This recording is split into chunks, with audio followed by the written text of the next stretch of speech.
আমার দাঁড়ানোর ইচ্ছা ছিল না, কিছু কষ্ট কিছু বেদনা শেয়ার করবার জন্য দাঁড়িয়েছি। আজকের এই প্রোগ্রামটি যখন হয়, যখন আমরা ঘোষণা করি, তখন আমাদের কাছে ফিলিংস ছিল প্রোগ্রামটা এমন হবে যেখানে প্রোগ্রাম শেষে দেখব 430টা পদে আমাদের কিছু শিক্ষার্থী যেসব প্রতিষ্ঠান বাংলাদেশে কাজ করছে, চাইনিজ প্রতিষ্ঠান, সেখানে খুব হ্যান্ডসাম স্যালারিতে জব পাবেন এবং তারা একটা হাসি মুখ নিয়ে এখান থেকে বিদায় নেবেন। একটা সুন্দর প্রোগ্রাম।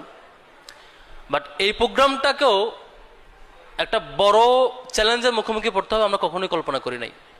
আমরা যখন, আমি কিছু কথা বলার ইচ্ছা ছিল না, শুধুমাত্র আপনারা যাতে জানেন, আপনারা যারা আসছেন তারা যাতে বুঝতে পারেন প্রোগ্রামটা এমনি এমনি হয় নাই বা এখানে কি কি চ্যালেঞ্জ ছিল, একটু জানবার জন্য কিছু শেয়ার করে আমি শেষ করবো আমার বক্তব্য।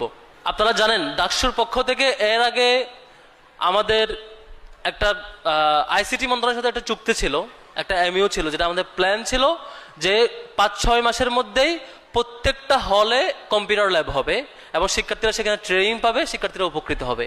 এই ছিল আমাদের প্ল্যান। কিন্তু বর্তমান পরিবেশ চেঞ্জ হওয়ার পরে, অর্থাৎ ফেব্রুয়ারির পরে আমরা দেখি সেই প্রজেক্টটি আর চলমান নাই, সেটি ক্যান্সেল। আমরা জিজ্ঞেস করছিলাম, স্যার এই প্রোগ্রামটা তো কম্পিউটার ল্যাব তো 18টা হলে যাবার কথা, এটি তো আমাদের অফিসে যাবে না, ডাকসুর অফিসে যাবে না, আমরা বাড়ি নিয়ে যাব না, শিবিরের অফিসে যাবে না, তাহলে এটা ক্যান্সেল হলো কেন? বলছেন যে আমরা জানি না, কিচ্ছু করার নাই, এটা এভাবেই চলবে।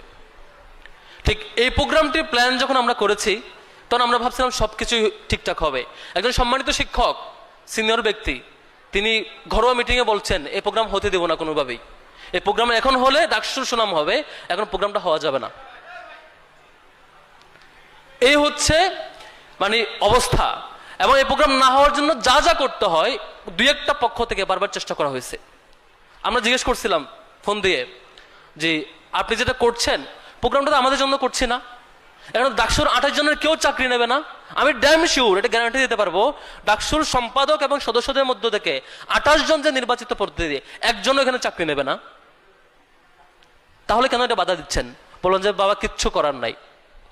তারপরে সেম ভাবে সরকারের পক্ষ থেকে আজকে এখানে একজন মন্ত্রী আসবার কথা, আপনারা নিশ্চয়ই জানেন, আপনারা দেখতে পাচ্ছেন তিনি আসেন নাই।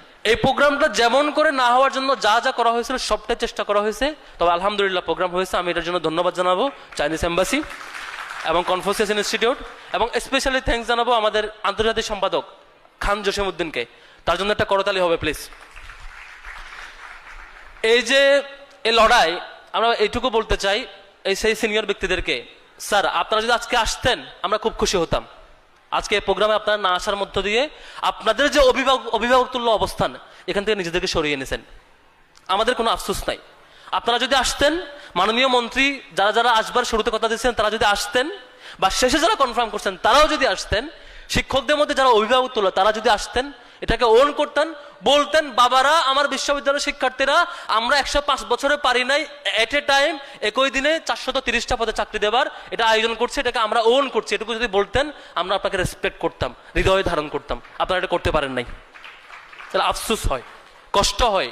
অভিভাবক তুল্য জায়গা থেকে নিজেকে সরিয়ে দলকানা রূপে কেমন করে নিয়ে যান আপনারা, এটা খুব কষ্ট হয়।